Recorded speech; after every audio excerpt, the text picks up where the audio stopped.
सारा पश्चिम ओडिशा रे भाद्रव मास पंचमी तिथि रे नवान्न खाई थांती किंतु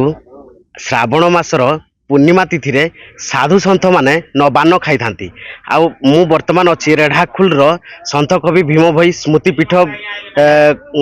निकट रे अछि। मो सहित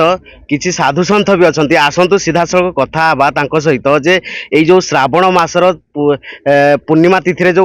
नवान्न खाई भक्षण करि थांती साधु सन्थ माने कोन पाई केते दिन रु से माने खाई आसुचंती आउ ता तात्पर्यटा कोन आसंतु आम सहित आनंद चंद्र बाबा अछंती तांको सहित आलोचना करमा। जे बाबा कहिबे जे एई तिथि रे जो पूर्णिमा तिथि रे आपण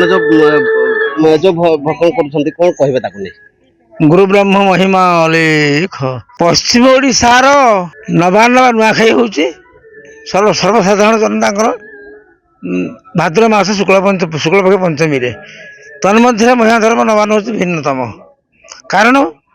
जे महिमा धर्मर जहाँ भक्त मान साधु मान था समस्ते ये श्रावण चतुर्दशी दिन नवान्न कर जो दिन आम महिमा धर्म सृष्टि है से दिन ठारू आमर पश्चिम ओडिशा रे बा कंधरा भीम नवान्न हे आसुची तेणु केते वर्ष हलानी आमर एठू आज की हलानी 30 वर्ष पा ए वर्ष को 30 वर्ष है नवान्न लगी हो साधु सन्त माने पूर्व खाऊ बहुत आह्वान होती किंतु साधु सन्त जो आगुरी थे कही पारे नहीं तो किंतु आम ये 30 वर्ष रही एठार मठाधीश बा महंत हो साधु सन्त मुख्य परिचालक हिसाब से आम दायित्व 30 वर्ष चली को अंचल आसुचंती बाबा माने साधु सन्त हाँ एठी आमर ढेंकानाल अनुगुल कंधमाल फुलबाणी बौद्ध सोनपुर ये देवगढ़ आठमल्लिक आम रेलाखोल नाकड़ी सब अंचल प्राय भक्त मैंने आसी प्राय शताधिक सहस्राधिक भक्त आसी उपस्थित होती आ समस्त नवान्न लग सारापर समस्त खाई नवान्न भक्षण करती। अच्छा बाबा कहे जो नवान्नटी जो माने करा होची केते दिन पूर्व प्रस्तुत करा जाय था आ नवान्न को भली ढंगर माने ए जगार भक्षण करि थांती सब साधु सन्त नवान्न खाया पूर्व 15 दिन पूर्व मीटिंग हम मीटिंग करी समस्त को गाँव भक्त रखी कही दिहब निमंत्रण बना तैयारी कर निमंत्रण दि जाए यहाँ 15 दिन पूर्व हुए है चतुर्दशी दिन प्रभुंर अखंडवती लगे और नामधन हुए रात सारा सकाल पाले जो पूर्णिमा दिन श्रावण मास पूर्णिमा दिन नवान्न तैयारी हुए से नवान्न रे नुआ चाउल सहित क्षीर घी महू गुड़ नड़िया कदली सेऊ अंगूर कमला अनेक किसी सबू पड़ी जो नुआ हांडी पात्र रंधन कराए नुआ पात्र प्रभु अर्पण कराए अर्पण कर सारा पर जिते भक्त सब जगत भक्त आसता एकत्र बसई देगी ये प्रसाद समस्त दि जाए देला समस्ते नवान्न खाती। आज जो नवान्न खाइलु आम एरा बड़ गोटे खुशी पर्व जोटा कि आज दिन आज आमको बहुत खुशी लगुच आमर मु तो नुआ कि ये महिमा धर्म नहीं भक्त होती तो कौन वर्ष खाएनी आज ही खाई प्रथम वर्ष आ नुआखाई पर्व जोड़ा कि पालन करा आज्ञा कहवा से 1996 मसीह पालन करा आम पश्चिम ओडिशा हो चतुर्दशी दिन आमर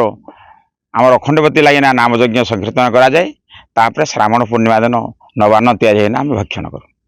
समस्त बाबा दिंती आम भक्षण कर महिमा धर्म को आज की 15 वर्ष खंडे गुरु बाबा आज आम आनंद चंद्र दास ब्रह्मर्षि अच्छा दीक्षा नहीं मुई चलुची कि नवान्नटा 1986 मसीह है कहते मुझे आसिकी आटा गोटे भल पर्व यहाँ आम महिमा धर्मर गोटे गण पर्व प्रभु महिमा स्वामी भोग प्रसाद लगिगला आम जगतिया लोक मैंने भाद्रव मसरे गणेश चतुर्थी पर से खाती यहाँ मुझे जानी यहाँ हूँ आमर महिमा धर्मर आम त्रयोदशी दिन आम आसिक नाम अखंड धुनी चलला तापर आज आम चतुर्दशी दिन नवान्न खाई जाऊँ आमर श्रावण मास 15 दिन पूर्वर आमर ଗୁରୁଦେବ ଆନନ୍ଦ ଚନ୍ଦ୍ର ବାବା ଆମ କନ୍ଧରା ଗାଁରେ ଗୋଟେ ମିଟିଂ ହୁଏ, ମାନେ ଜଗତ ଭଗତ ସାଧୁ ଆଉ ପବ୍ଲିକ ମିଶିକି ମାନେ ୟାଙ୍କୁ କେମିତି କ'ଣ କରାଯିବ, ଯୋଗାଡ଼ କରାଯିବ, ଏଇଟା ଗୋଟେ ସମାଧାନ ହୁଏ। ଆମର ଆଠଗଡ଼ରୁ ସ୍ୱତନ୍ତ୍ର ନୂଆ ଧାନ ଆସେ, ତାକୁ ଶୁଖେଇକିରି ହେମଦସ୍ତାରେ ଆମର ମୀନାକ୍ଷୀ ମାତା ତିଳତମା ମାତା ତାକୁ ହେମଦସ୍ତାରେ ଛେଚିକି ଚାଉଳ ବାହାର କଲେ। ତାପରେ ତାଙ୍କୁ କ୍ଷୀରରେ ଗୁଡ଼ ମହୁ କର୍ପୂର ଘିଅ ଦେଇକି ନବାନ୍ନ ତିଆରି ହେଲା। ତାଙ୍କୁ ନୂଆ ସରାରେ ଭର୍ତ୍ତି କରି ମାନେ କଦଳୀ ପତ୍ର ଢାଙ୍କି ବାବା ଆନନ୍ଦ ଚନ୍ଦ୍ର ବାବା କୂଅ ମୂଳେ ଠାକୁରଙ୍କୁ ଅର୍ପଣ କଲେ।